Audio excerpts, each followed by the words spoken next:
এক সময়ের কথা। এক গ্রামে এক কৃষক নিজের ছেলের সঙ্গে বসবাস করত। তিনি জীবনে অনেক কঠিন পরিস্থিতির মধ্যেও শান্ত এবং পজিটিভ থাকতেন। আর সবসময় তিনি এটা বলতেন যে যেটা হয় সেটা ভালোর জন্যই হয়, শুধুমাত্র উপরওয়ালার উপর ভরসা রাখুন। তার কাছে খুবই সুন্দর একটি ঘোড়া ছিল, যাকে তিনি খুবই ভালোবাসতেন।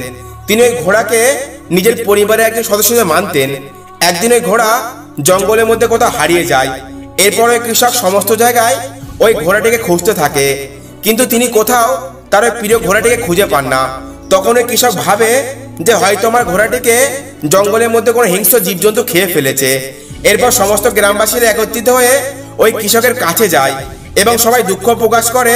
এরপর সবাই ওই কৃষককে বলে যে তোমার ঘোড়াটি হারিয়ে গেছে, এটা খুবই দুঃখের ব্যাপার, এটা একদমই ভালো হয়নি, তোমার ভাগ্য খুবই খারাপ।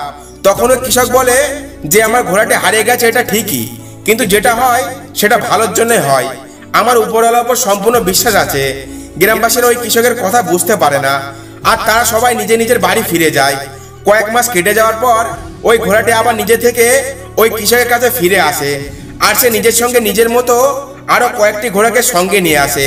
এটা দেখে সমস্ত গ্রামবাসীরা আবার একত্রিত হয় এবং ওই কৃষককে বলে যে তোমার ঘোড়া হারিয়ে গিয়ে তো খুবই ভালোই হলো, এখন তোমার কাছে তো অনেক ঘোড়া আছে, তুমি কত বেশি ভাগ্যবান। তখন কৃষক বলে যদিও আমার কাছে এখন অনেক ঘোড়া আছে, কিন্তু এতে আমি একটু খুশি নয়, কারণ এটা আমি জানি যে যেটা হয় সেটা ভালোর জন্য হয়, আমার উপরওয়ালার উপর সম্পূর্ণ বিশ্বাস আছে। গ্রামবাসীরা এবারও কৃষকের কথা বুঝতে পারে না, তাই তারা আবার সবাই নিজের ঘরে ফিরে যায়। এখন ওই কৃষকের কাছে অনেকগুলি ঘোড়া হয়ে গেছে। এরপর কৃষকের কাছে এতগুলি ঘোড়া থাকার কারণে ওই কৃষকের ছেলে ঘোড়ায় চড়া শিখতে শুরু করে। কিন্তু ঘোড়ায় চড়া শিখতে শিখতে সে হঠাৎ করে একদিন ঘোড়ার পিঠ থেকে পড়ে যায় এবং তার পা ভেঙে যায়। সমস্ত গ্রামবাসীরা আবারও একত্রিত হয় এবং ওই কৃষককে বলে হয়তো অনেক ঘোড়া পাওয়া তোমার জন্য ভালো সংকেত নয়, এর কারণে তোমার একমাত্র ছেলের পা ভেঙে গেছে, এখন তোমার ছেলে কিভাবে সুস্থ হবে, তোমার ভাগ্য তো খুবই খারাপ। তখন ওই কৃষক বলে যে যদিও আমার ছেলের পা ভেঙে গেছে, তবুও যা হয় তা ভালোর জন্যই হয়, আমার উপরওয়ালার উপর সম্পূর্ণ বিশ্বাস আছে। গ্রামবাসীরা ওই কৃষকের এই কথা আবার বুঝতে পারে না, তাই তারা সবাই আবার নিজের ঘরে ফিরে যায়। কিছুদিন পর ওই রাজ্যের শত্রুরা হামলা করে দেয়। এদিকে ওই রাজ্যের রাজা ওই শত্রুদের মোকাবিলা করার জন্য তার সমস্ত সেনাদের আদেশ দেন, কিন্তু ওই রাজা দেখেন যে ওই সমস্ত শত্রুদের সামনে তার সেনা অনেক কম। এভাবে যদি যুদ্ধ করা হয় তাহলে রাজা হেরে যাবে এবং রাজা নিজের রাজত্বকে হারিয়ে ফেলবেন এবং এই রাজ্যের প্রজারা অনেক মারা যাবে।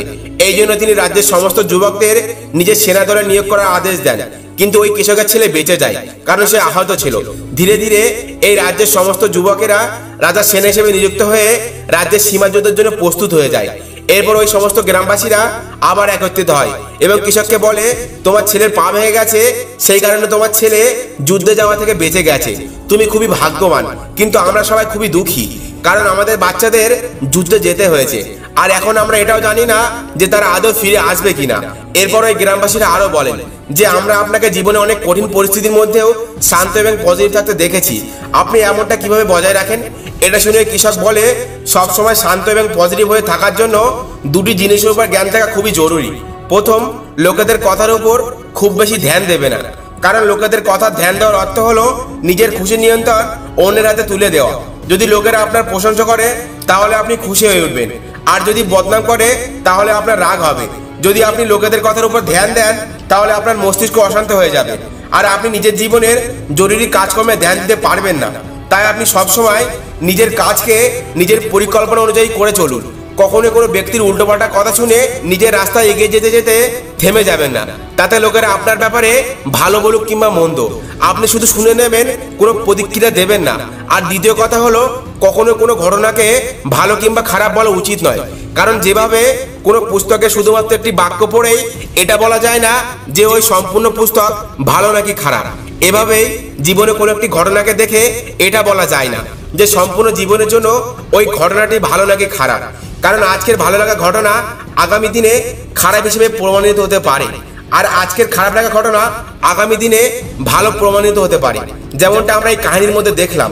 বন্ধুরা, কোনো ঘটনা আপনার হাতের মধ্যে নেই, আপনার হাতের মধ্যে আছে শুধুমাত্র আপনার কর্ম।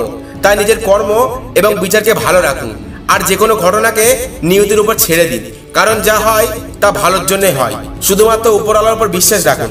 তো বন্ধুরা, আপনার আশেপাশে অনেক দুঃখী ব্যক্তি আছে, তাদেরকে এই ভিডিওটা অবশ্যই শেয়ার করুন এই ভিডিওটি আপনার ভালো লাগলে অবশ্যই একটি লাইক করে দিন, আর এই ধরনের শিক্ষামূলক ভিডিও পাওয়ার জন্য আমাদের এই চ্যানেলটি অবশ্যই সাবস্ক্রাইব করে দিন।